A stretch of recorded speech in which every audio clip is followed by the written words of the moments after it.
ప్రభుత్వము ఏర్పడ్డ టైంలో ఈ రాష్ట్రము ఉమ్మడి రాష్ట్రం 2 రాష్ట్రాలుగా విడిపోయినాయి.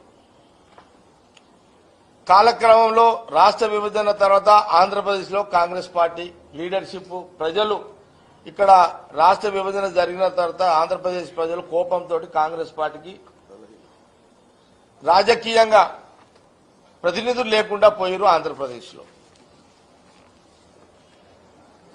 కార్యకర్తలే మిగిలిరు. మాకు ఆంధ్రప్రదేశ్లో కాంగ్రెస్ పార్టీకి మాకు ప్రజలు రాష్ట్రం ఇచ్చినందుకు కోపంలో కాంగ్రెస్ పార్టీకి ఓటు వేయడము బంద్ చేసి ఇక్కడ మాకు ఎమ్మెల్యేలు ఎంపీలు లేరు. ఆంధ్రప్రదేశ్లో రాష్ట్ర విభజన ఎవరున్నారా అంటే మొన్న ఒక టర్ము ఎవరు ఫస్ట్ టర్మ్ చంద్రబాబు నాయుడు గారు వచ్చారు. టీడీపీ చంద్రబాబు నాయుడు గారు వచ్చారు. సెకండ్ టైం మళ్ళీ వైఎస్ జగన్ గారు వచ్చారు. మళ్ళీ మూడోసారి చంద్రబాబు నాయుడు గారు వచ్చారు. ఆంధ్రప్రదేశ్ ప్రజలు బాగా ఆలోచన చేసుకోవాలని నేను ఈ సందర్భంగా తెలియజేస్తున్నాను. ఏంటంటే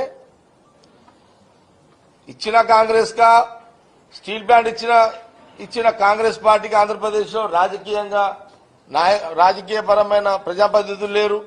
పార్లమెంట్లో కొట్టాడాలంటే మాకు నాయకులు లేరు.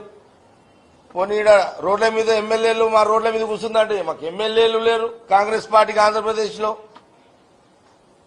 పోలీసు వ్యవస్థ అంతా అటు చంద్రబాబు నాయుడు దగ్గర ఇక్కడ వైఎస్ఆర్ జగన్ దగ్గర ఉన్నది.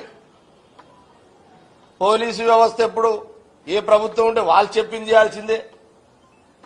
ఇలాంటి పరిస్థితుల్లో ఆంధ్రప్రదేశ్లో సరే ఇప్పుడున్న మా పిసిసి ప్రెసిడెంట్ షర్మిల గారు కానివ్వండి, మా మస్తాన్ కానివ్వండి, మా నాయకులందరూ కూడా ఇక్కడ మా ఆఫీసు బయలుస్తున్నారు.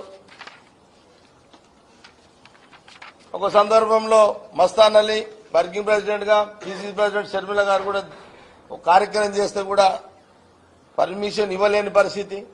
సరే కాంగ్రెస్ అవకాశం ఉన్నప్పుడు ఇచ్చింది, అవకాశం లేనప్పుడు పోరాటాలు చేసిన చరిత్ర కాంగ్రెస్ పార్టీది.